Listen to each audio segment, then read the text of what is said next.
the Han Dynasty, the empire that changed China forever. Imagine building an empire so powerful that it disappears nearly 2,000 years ago and people still carry its name today. Not just in history books, not just in ancient monuments, but in the identity of more than 1 billion people. That was the Han Dynasty. For more than 4 centuries, the Han ruled over one of the largest and most influential civilizations on Earth. Its armies pushed deep into Central Asia. Its merchants connected China with distant civilizations. Its scholars transformed government. And its inventions would eventually travel across the world. But the Han story wasn't a smooth rise to greatness. It began with a collapsing empire, ruthless rulers, civil war, political assassinations, and the complete breakdown of central authority.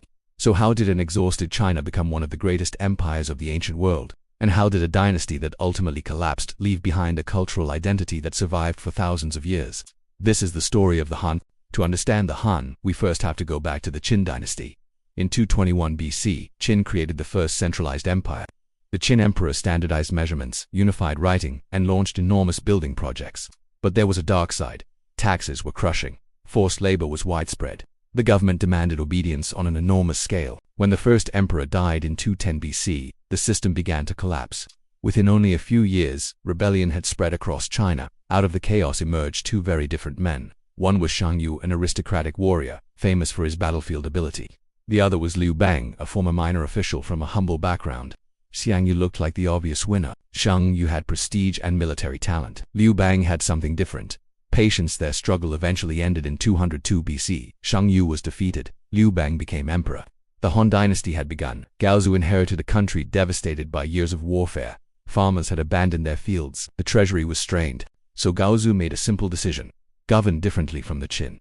Taxes were reduced. Punishments became less brutal. China slowly became wealthier and more stable. But there was one enormous problem on the northern frontier. The Zhongnu. In 200 BC, Gaozu personally led an army against them. It ended badly. His army was surrounded and trapped for days. The Han government chose diplomacy over confrontation. The arrangement was expensive and humiliating, but it gave the dynasty time. Then, in 141 BC, a teenager became emperor. His name was Liu Che.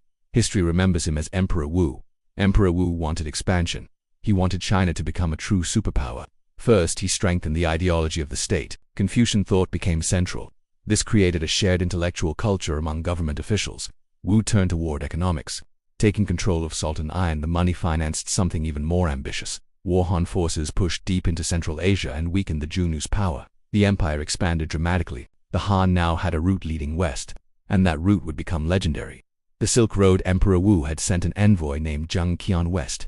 He spent years as a prisoner of the Zhongnu before escaping. He discovered Chinese silk already reaching Central Asian markets.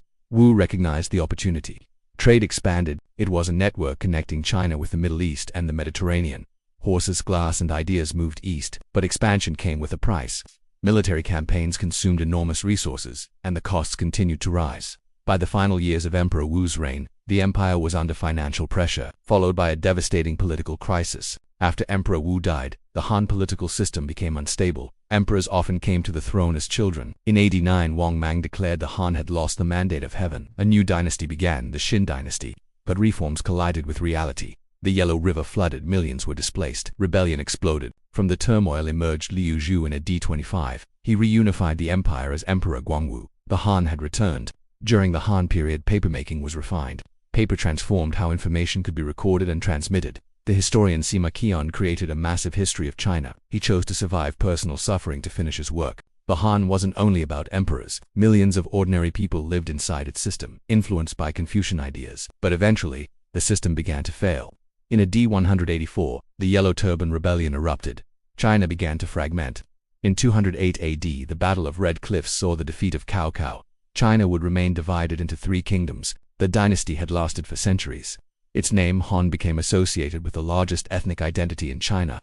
The Han Dynasty ended in AD 220, but its story never really ended, because some empires conquer territory, and some conquer time.